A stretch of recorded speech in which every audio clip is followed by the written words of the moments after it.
ازيكم عاملين ايه؟ خلينا متفقين كده في الاول ان معظمكم دخل الفيديو بسبب العنوان. يمكن عنوان جذبه او عايز يشوف ايه اللي هيتقدم في الفيديو او ايه هي الحاجة الكبيرة قوي دي اللي هتتقال في الفيديو.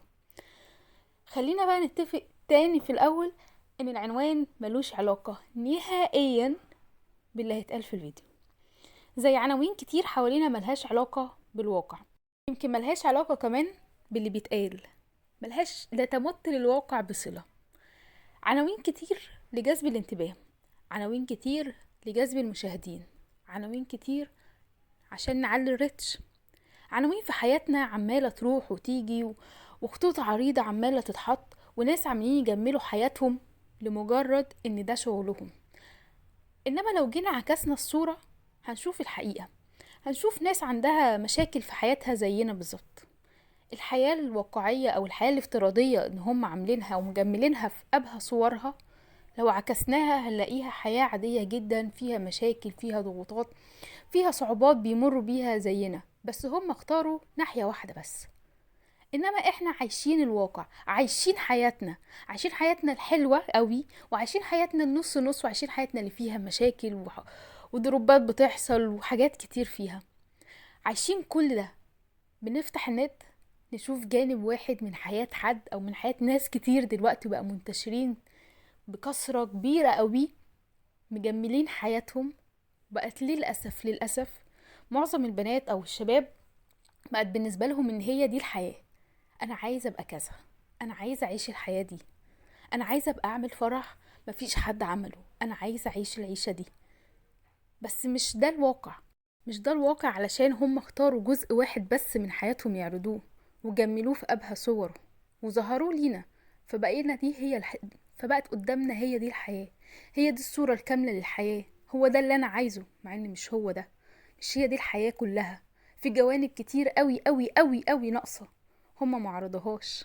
هما بيعرضوا بس الحاجة اللي هتمشي أمورهم وفي نفس الوقت هتساعدهم يشتغلوا بس. انما مش ده الواقع، الواقع مش كله حلو، الواقع مش كله اللي انا عايزه في عصاية سحرية هيتنفذ، ولا هيبقى سهل المنال قوي قوي كده. الواقع ان انا مش كل يوم والتاني هبقى في بلد شكل، الا لو انا بقى غني غنى فاحش وهقدر اسافر براحتي.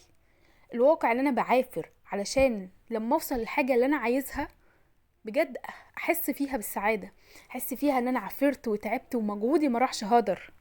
الواقع بالظبط عامل زي المراية اللي ببص فيها كل يوم. لو كل يوم بصيت لنفسي في المراية بسرعة جدا مش هلمح اي حاجة فيها، مش هلمح وشي، مش هلمح تفاصيلي. انما لو في يوم قررت ان انا هتأنى وانا واقف قدام المراية، هشوف العيوب اللي في وشي، هشوف الهالات السوداء اللي تحت عيني، هشوف شحوب وشي، هشوف حاجات كتير قوي، وهقدر لما أتأنى اعالج العيوب دي.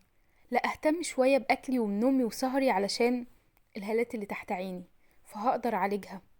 هقدر ان انا اهتم ازاي باكلي كويس، فهتقدر الشحوب اللي في وشي دي يبقى وش حلو، يبقى نضر. لما اركز في عيوبي او لما اركز في اللي انا عايزه هقدر اغيره. بالظبط هو ده الواقع. لو انا بصيت له بسرعة جدا مش هشوف ايه الحاجات او ايه العيوب اللي فيه، او ايه العيوب اللي في حياتي اللي عايزة تتغير او اللي فيا عايزة تتغير. انما لو اتأنيت وقعدت مع نفسي وجبت ورقة وقلم او حتى من غير ورقة وقلم وفكرت، هعرف اغير، هعرف ايه هي العيوب واحط ايدي عليها واغيرها. مش بالضروري ابدا ان انا ابقى طول النهار والليل قاعد شايف عالم افتراضي قدامي على النت وهي دي الحياة. مش بالضروري ابدا ان انا تبقى دي كل طموحاتي في الحياة ان انا شايف ناس وعايزة ابقى كوبي باست منها. انا فين؟ انا فين هويتي؟ انا فين من كل ده؟ انا ليه معكس الصورة بتاعتهم واشوف بجد ان كل حاجة وراها مشاكل، ان كل حاجة وراها ضغوطات، ان الحياة مش وردي ابدا. الحياة وردي بس في نفس الوقت فيها صعوبات شوية عشان تحس بطعم الورد اللي هتوصله في النهاية. عايزة اقوله من الفيديو اللي من كتر العناوين اللي حوالينا بقينا ننسى الواقع بتاعنا، بقينا ننسى اصل الحياة، بقينا ننسى ان اي حاجة تعب زائد جهد مننا وزائد محاولات كتير بيساوي وصول للنجاح. بقينا دلوقتي عايزين نتخطى كل دول ونوصل على طول للنجاح من غير اي تعب، من غير اي مجهود، من غير اي محاولات لينا. احنا بس كل اللي عايزينه ان احنا ننجح، ان احنا يبقى معانا فلوس اوفر علشان نقدر نحقق سعادتنا، ان احنا يبقى نوصل لاعلى المناصب علشان يبقى هي كده ده النجاح، ان انا عايزه اتفسح هنا وهنا وهنا علشان هو ده النجاح. بس للاسف حياتنا بننساها من كتر الواقع الافتراضي اللي بقينا عايشين فيه، من كتر العناوين الكتيره جدا اللي بقينا بنشوفها. لو بدأنا نستقطع شويه وقت من يومنا اللي احنا مخصصينه للواقع الافتراضي وكترة العناوين اللي حوالينا والجدل اللي عمال يحصل اليومين دول، لنفسنا احنا، لواقعنا احنا، لتغييرنا للأفضل، حرفيا حرفيا اي حد نفسه في حاجة هيعملها. اي حد بقاله كتير جدا مأجل حاجة هيعملها، هياخد القرار انه يعملها، هيبص لحياته من جانب تاني، هيبدأ يحط ايده على عيوبه عشان يغيرها، هيبدأ يحط ايده على نجاحه علشان يوصله، على محاولاته علشان يزقها اكتر واكتر، على جهده علشان يستمر فيه. نفسي قوي بعد الفيديو ده ننسى الواقع الافتراضي شوية، ننسى كل المنشطات اللي حوالينا والخطوط العريضة، ودي عملت ودي سوت ودي حصل لها ودي ودي ودي ودي، ونعيش شوية واقعنا، ننزل شوية لأرض الواقع اللي احنا عايشين فيه، لحياتنا احنا، حياتي انا عايزة حياتي ازاي، انا عايشاها ليه وعايشاها لمين وبعمل ايه.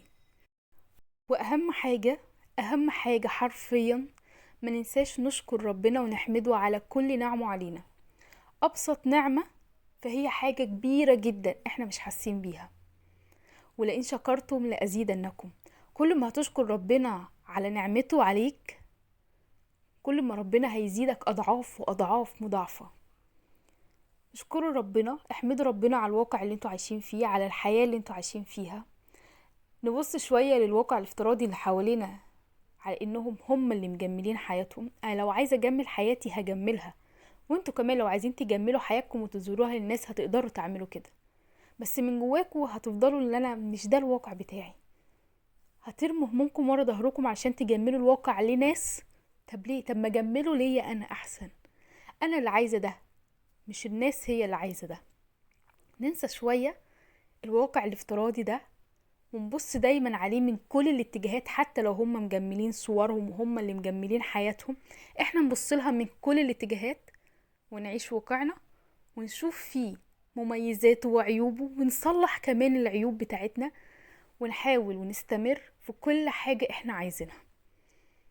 وبس كده يا حلوين، يا رب يا رب الفيديو يكون عجبكم، ولو عجبكم ما تنسوش تعملوا شير، لان انا نفسي بجد الفيديو ده يوصل لناس كتير جدا جدا جدا.